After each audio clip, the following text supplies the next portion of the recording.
사울이 다메섹 도상에서 예수님을 처음 만나게 되었을 때 그는 어떤 모습이었는지 성경은 이렇게 기록하고 있습니다. 사도행전 9장 8절에 사울이 땅에서 일어나 눈을 떴으나 아무것도 보지 못하고, 그는 눈을 떴지만 아무것도 보지 못했다라고 예수님을 처음 만났던 사울의 모습을 성경은 기록하고 있습니다. 여러분, 사울의 눈은 수많은 책들을 보고 많은 정보를 습득했던 그런 지식의 눈이었습니다. 또 사울의 눈은 예수 믿는 사람 잡아 죽이기 위해서 살기가 등등했던 그런 날카롭고 두려운 눈이었을 것입니다. 그런데 그 눈이 지금 뜨고 있지만 아무것도 보지 못한다는 것입니다. 왜 하나님께서는 예수를 처음 만난 사울의 그 눈을 보지 못하도록 하셨을까? 우리는 생각해 보아야 합니다. 바로 눈은 뜨고 있다고 모든 것을 볼 수 있는 것이 아니라는 것입니다.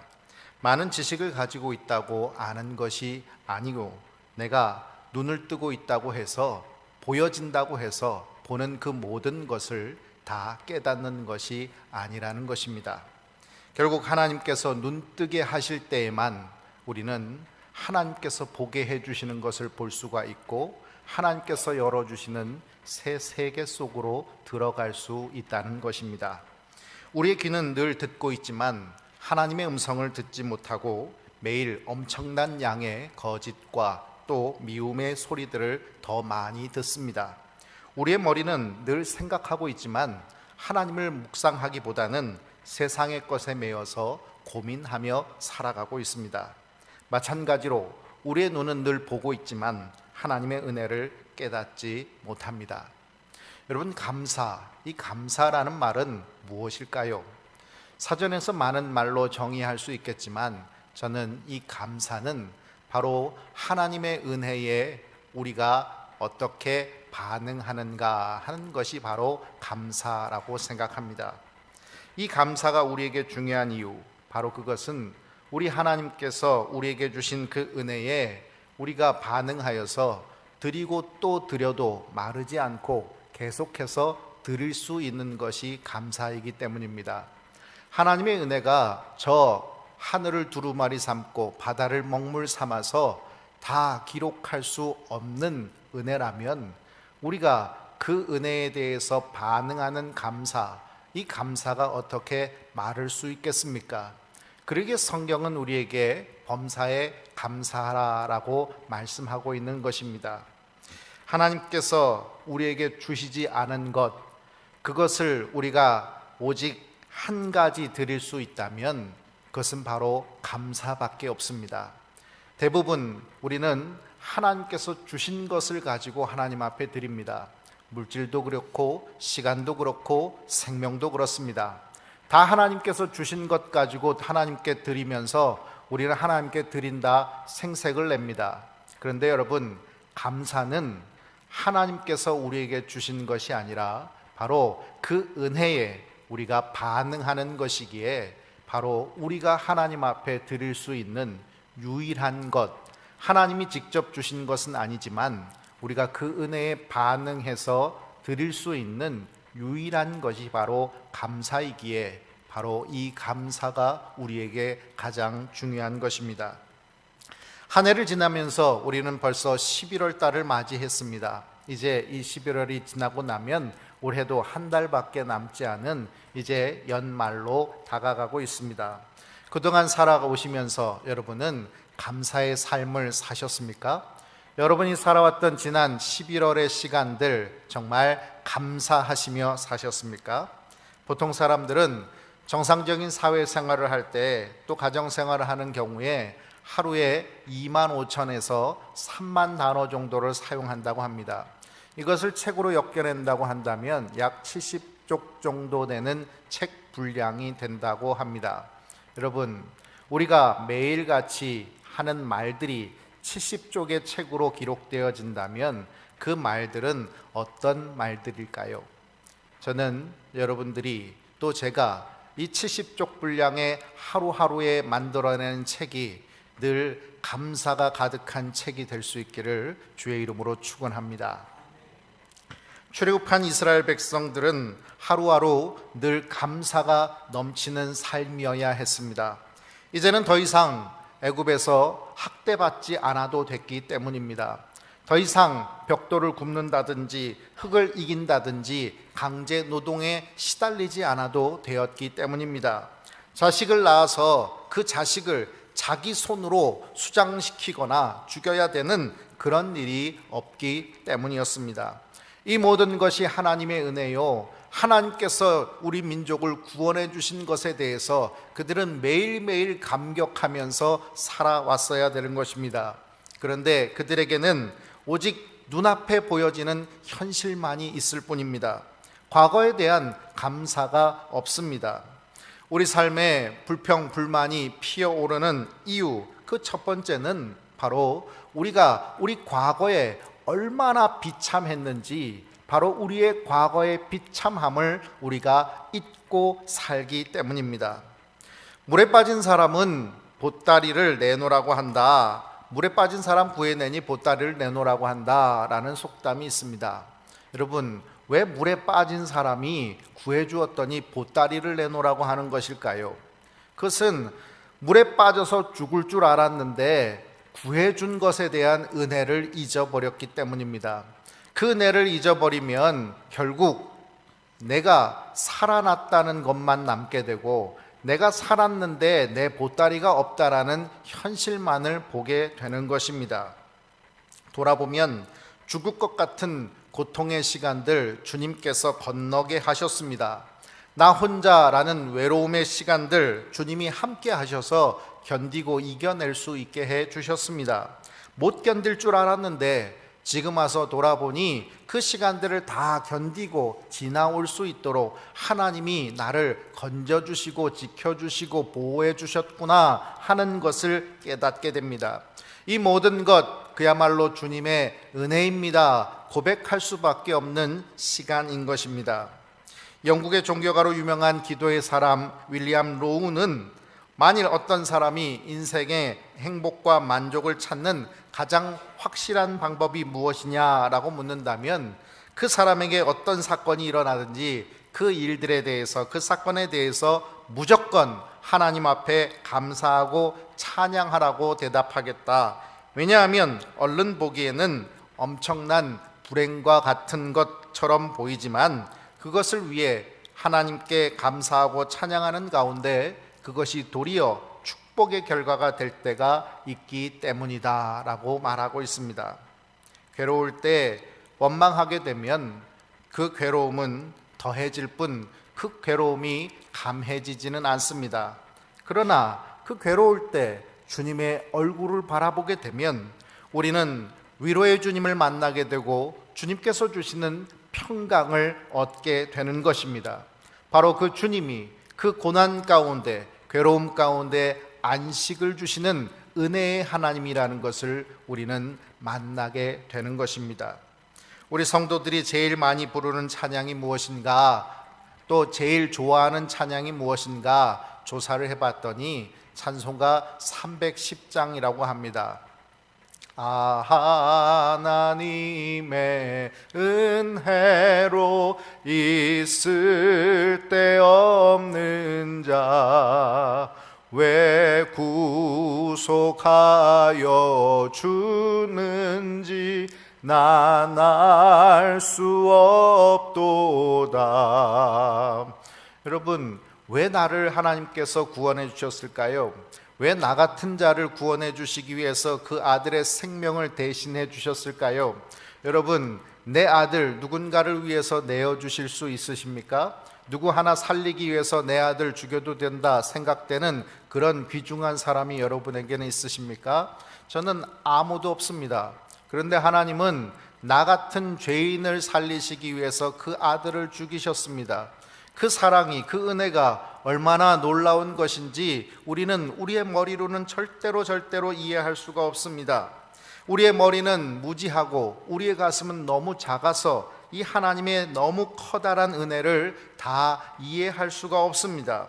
그래서 우리는 눈앞의 현실만 바라보고 실망하고 원망하게 되는 것입니다. 그러나 여러분, 잠시 원망을 멈추고 찬찬히 돌아보십시오. 하나님이 어디 계신가 라고 물었더니 구름기둥 불기둥으로 늘 함께 계신다는 것입니다. 아무 도움도 주시지 않는다 했더니 만나와 메추라기로 먹이셨고 마라의 쓴물을 단물로 바꾸셔서 마시게 하시고 목마르지 않게 하셨다는 것입니다. 홍해를 가르시고 원수들을 수장시키셨으며 이기게 하셨습니다. 매일매일의 삶 속에서 승리 주시는 여호와 니시의 하나님이셨습니다. 우리의 삶에는 이 같은 일이 일어나지 않고 오직 먼 옛날 출애굽한 이스라엘 민족에게만 일어난 일이겠습니까? 왜 우리는 주의 크신 일을 작은 일로 잊어버리고 우리 삶에 나타난 작은 일들만 두려워하고 괴로워하고 걱정하고 있는 것입니까? 우리의 비참함 가운데서 구원해 주신 주님의 은혜를 날마다 묵상함으로 오늘도 주님의 은혜에 감사하며 살아가는 저와 여러분이 되시기 바랍니다. 오늘 본문의 말씀에서 이스라엘 백성들은 또 통곡하고 원망하고 불평불만을 쏟아내고 있습니다. 왜 그렇습니까? 기대감을 가지고 이제껏 참고 광야를 건너왔습니다. 그들이 광야 생활을 해봤습니까? 그들은 태어나면서 지금까지 애굽의 풍요로움 속에서 살아왔습니다. 430년이나 되는 긴 시간을 애굽의 풍요 속에서 살았기에 노예라고 했지만 먹을 것을 풍족히 먹었고 고깃가마에서 고기도 구워 먹고 그렇게 마늘도 먹고 파도 먹고 참외도 먹고 자기들이 먹고 싶은 것 다 먹고 살았다는 것입니다. 그런데 이제 저 척박한 광야에서 그들은 먹을 것이 만족스럽지 못했습니다.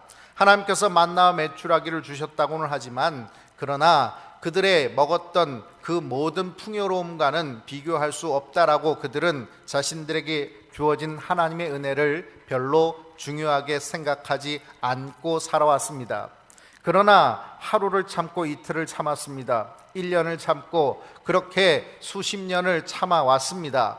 그렇다면 여러분, 이제 그들이 참아온 인내의 결과물이 주어져야 될 때 아닙니까? 그런데 하나님께서 이제껏 우리를 이 고난의 시간들을 견디고 이기게 해주셔서 저 가나안 땅으로 들어가게 해주신다라는 이 기대감 하나만을 가지고 가나안 땅에 정탐꾼을 보냈는데 이게 웬일입니까? 그들의 보고가 이렇습니다. 우리 앞장 민수기 13장 31절에서 33절까지의 말씀을 우리 다 같이 한 목소리로 함께 봉독하겠습니다. 그와 함께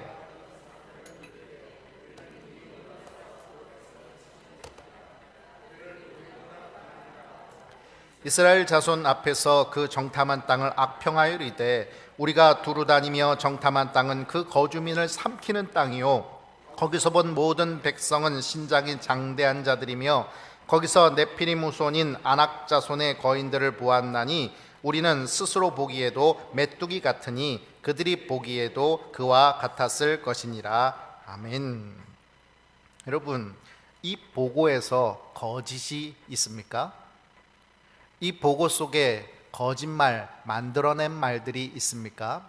이 말들은 진정 참된 현실 판단이요 정확한 보고입니다. 이스라엘 군대들은 군사훈련 한 번 받아보지 못했던 오합지졸 뿐인데 이 가나안 땅의 거인들은 훈련된 정병이요 뿐만 아니라 견고한 성을 가지고 있다는 것입니다. 그 땅을 정복한다는 그것은 말도 안 되는 소리. 메뚜기 한 마리 잡아서 불에 구워 먹듯 우리가 그들의 손에 잡혀서 구워 먹히기 십상인 우리는 메뚜기와 같은 존재라는 것입니다. 정확한 현실 판단이었습니다. 그런데 그들이 계산에 넣지 못한 것이 있습니다. 그것은 바로 가장 중요한 것, 바로 하나님을 빼먹었다는 것입니다. 이스라엘 백성들이 어떻게 출애굽하였습니까? 그들이 강해서입니까? 애굽이 약해서입니까? 이스라엘 백성들이 훈련된 군사로 애굽 군대를 이겼기 때문입니까? 홍해는 어떻게 갈랐습니까? 아말렉과는 어떻게 싸워서 승리했습니까? 모두 하나님이 하셨습니다. 그렇다면 여러분, 이 가나안 땅을 정복하는 데 있어서도 자기들의 군대의 수나 군대에 훈련된 정도나 저 적들의 군대의 수, 그들의 훈련 정도를 볼 것이 아니라 하나님이 무엇이라고 말하는가, 하나님을 계산했어야 하는 것입니다. 하나님을 의지해야 하고 하나님의 말씀에 순종해야 하는 것입니다. 그런데 여러분, 여기서 우리는 그들의 삶에서 왜 불평불만이 쏟아져 나왔는지 두 번째 이유를 알 수가 있습니다. 바로 성령의 충만함을 잃어버렸을 때 우리 삶에는 스물스물 불평불만이 쏟아져 나오게 된다는 것입니다. 성경은 범사에 감사하라고 합니다. 어떻게 범사에 감사할 수 있을까요? 그것은 우리의 감정 상태에 따라서 감사하라는 이야기가 아닌 것입니다. 여러분, 우리의 감정은 하루에도 12번씩 바뀝니다. 기분이 좋다가 나쁘다가 화가 났다가 또 평안없다가 웃다가 울다가 하루에도 수십 번씩 바뀌는 이 감정으로 범사에 감사할 수 있겠습니까? 기쁠 때는 감사할 수 있고 좋을 때는 감사할 수 있지만 슬플 때, 안 좋을 때, 또 괴로울 때 감사하기 쉽지 않습니다. 그럼 여러분, 우리 감정 상태에 따라서 감사하라는 것이 아닙니다. 바로 우리의 영적 상태가 늘 성령의 충만함을 받아서 성령께서 우리를 다스리실 때 우리는 범사에 감사할 수 있는 것입니다. 그들의 불평불만이 현실적인 문제에서 영적 문제로 옮겨감을 바라보십시오. 처음 그들은 정확한 현실 판단 속에서 슬퍼할 따름이었습니다. 민수기 14장 1절의 말씀, 온 회중이 소리를 높여 부르짖으며 백성이 밤새도록 통곡하였더라. 여기에는 그저 현실 판단의 보고를 듣고 그저 슬퍼하며 애통하는 소리밖에는 없습니다. 그런데 이후의 말씀을 보십시오. 통곡이 원망과 후회로 바뀌었습니다. 그들은 거침없이 지도자 모세와 아론을 원망합니다. 그리고 자신들의 신세를 한탄하기 시작하고 차라리 죽었으면 좋았겠다라고 말하면서 자신들의 삶을 저주합니다.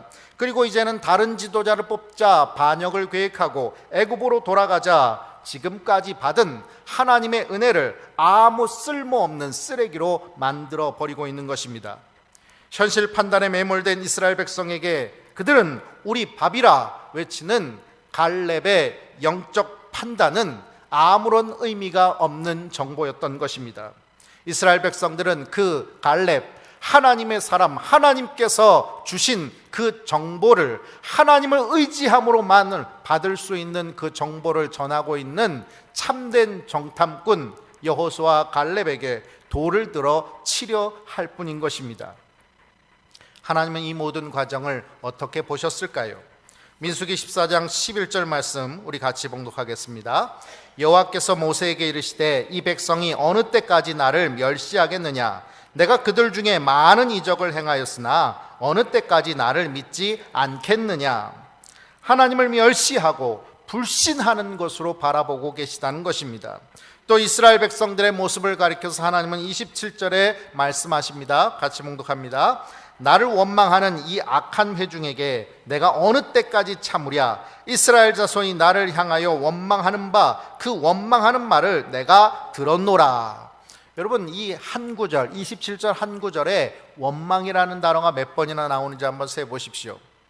한 구절 안에 3번이나 하나님께서 원망이라는 단어를 사용하고 있습니다.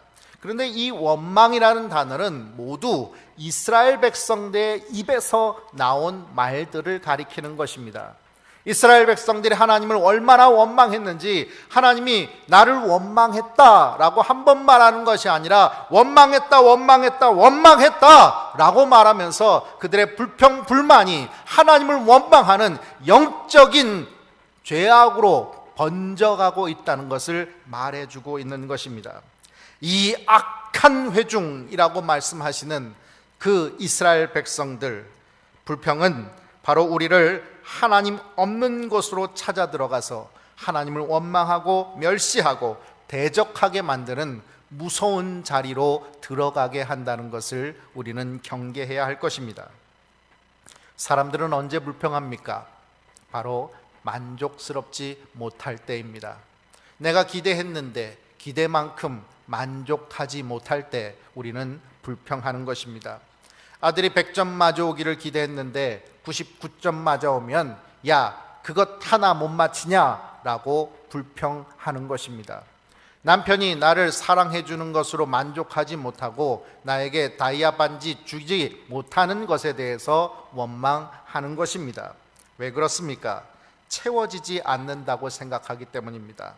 여러분, 도무지 채워지지 않는 우리의 영적 상태는 우리들이 생각하지 않고 그저 이 만족하기만을 바라는 것, 내가 채워지기만을 바라는 것, 이것은 언제 채워질 수 있을까요? 10년이 지나면 10억을 벌면 또 많은 사람들이 나를 인정해 주면 채워질 수 있을까요?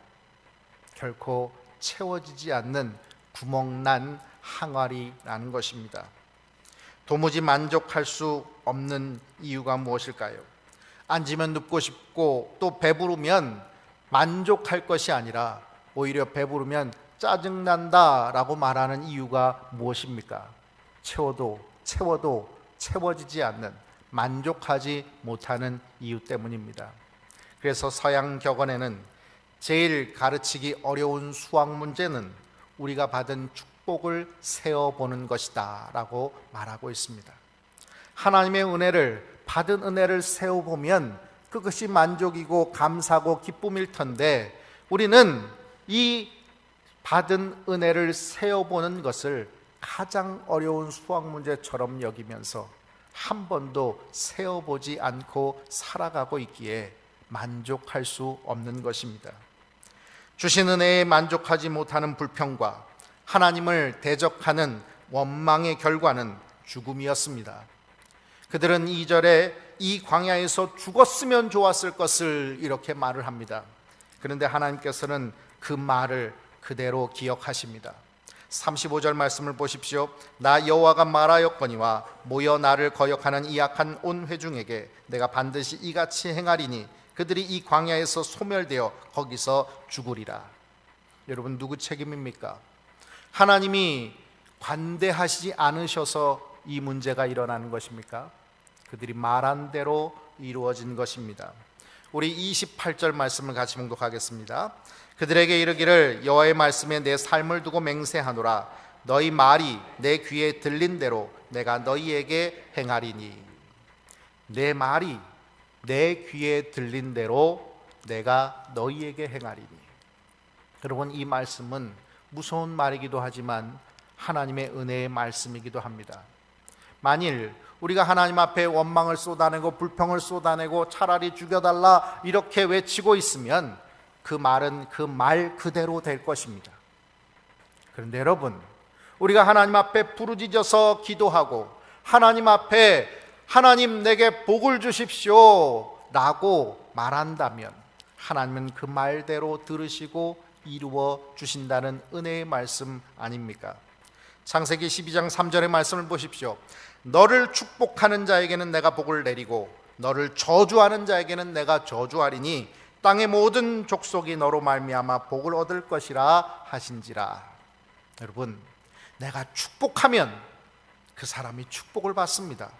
내가 하나님 앞에 복을 빌어서 이 모든 땅의 사람들에게 하나님 복을 주십시오 기도하면 하나님께서 그 기도를 들으시고 복을 내려주신다 약속하고 계시는 것입니다. 왜 우리는 지금 눈에 보이는 것만을 생각합니까? 과거에 나를 건져주시고 비참한 가운데서 나를 세워주신 하나님의 은혜는 왜 잃어버렸습니까? 왜 범사에 감사해야 될 사람들이 원망과 불평 속에서 살아갑니까? 내가 영적으로 비어있기 때문입니다. 그 비어있는 것을 돈으로 채우려고 하고 사람으로 채우려고 하고 인정으로 명예로 채우려고 하니까 채워지지 않아서 늘 원망하고 불평하는 것 아닙니까? 이제 성령의 충만함으로 채우실 수 있길 바랍니다. 닭들이 물을 먹을 때 그 물 먹는 모습을 보면 그릇에 있는 물을 한 모금 찍고 그러고 나서 하늘을 바라보면서 물을 넘깁니다. 그 모습을 바라보던 박애주의자가 닭들은 참 힘들게 사는구나, 물 한 번 먹을 때마다 저렇게 고개를 숙였다가 하늘을 바라보고 얼마나 힘들겠어 라고 말을 합니다. 그러자 현실주의자는 그것을 보면서 말합니다. 목구멍이 포도청이라고 저렇게라도 먹어야지 어떡하겠어? 라고 말을 합니다. 그러자 예수 믿는 사람이 말을 합니다. 아닙니다. 닭은 물 한 모금 먹을 때마다 그 물을 주신 하나님 앞에 하늘을 바라보면서 감사하며 살아가고 있는 것입니다. 여러분, 무엇을 보느냐 하는 것, 그것은 어쩌면 우리의 믿음의 상태가 어떠한가를 가장 극명하게 보여주는 것이라 말할 수 있을 것입니다. 내 눈에 보여지는 모든 것이 불평스럽고 원망스럽고 차라리 내가 죽었으면 좋았을 것을 내가 살아가지고 이 꼴을 보는구나 라는 말밖에 나오지 않고 있다면 그것은 이 세상이 악하고 이 세상이 더럽혀졌고 이 세상에 나는 괜찮은데 남들이 문제여서 이 모양 이 꼴이 된 것이 아니라 내가 내 만족하지 못하는 내 영적 자아가 하나님과 전혀 관계없는 쪽으로 나아가고 있기 때문인 것입니다. 오늘 무엇을 보아도 하나님의 은혜가 있음을, 무슨 일이 있어도 하나님께 감사와 찬양을 올려드릴 수 있음을 고백할 수 있는 범사에 감사하는 저와 여러분 되시기를, 범사에 감사의 눈을 뜨는 저와 여러분 되시기를 주님의 이름으로 축원합니다. 기도하겠습니다. 하나님 아버지, 사울의 눈을 뜨게 하셔서 바울 만드시고 사람 잡아 죽이던 인간 백정 사울을 사람 구원하는 하나님의 사람 바울로 만들어 주신 그 은혜를 우리도 깨달아 알게 하여 주시옵소서. 우리의 멀어 있는 눈이 띄어지게 하여 주시고 하나님의 영적 새 세계를 바라볼 수 있게 하여 주시옵소서. 하나님의 편만한 은혜를 매일매일 체험할 수 있게 하여 주셔서 가장 비참한 상태로 버려져 죽음받을 수밖에 없는 우리들이 하나님의 손에 건짐받아 하나님의 새 역사에 참여하고 하나님의 자녀가 되고 하나님 나라 일꾼이 될 수 있게 해주신 그 은혜 속에서 감사하며 살게 하여 주시옵소서. 매일매일 넘쳐나는 하나님의 은혜를 우리가 마르지 않게 감사하는 범사에 감사할 수 있는 우리들 되게 하여 주시옵소서. 때로 우리의 눈앞에 감사할 수 없는 상황들이 펼쳐질 때 아버지 하나님, 우리가 상황과 환경 때문에 감사하고 감사하지 못하는 것이 아니라 우리의 감정 때문에 기쁠 때 좋을 때 감사하고 슬플 때 나쁠 때 감사할 수 없는 것이 아니라 하나님의 은혜가 우리에게 신실하다는 것을 믿으며 오늘도 이 모든 상황과 환경, 내 모든 감정의 상태들을 다스리시는 성령의 충만함 가운데 감사하며 살아갈 수 있는 우리들이 되게 하여 주시옵소서. 보여지는 모든 것 때문에 불평불만할 것이 아니라 보여지는 모든 것 속에서 감사의 눈을 뜨며 감사를 고백하며 사는 우리들 되게 하여 주시옵소서. 예수님의 이름으로 기도합니다. 아멘.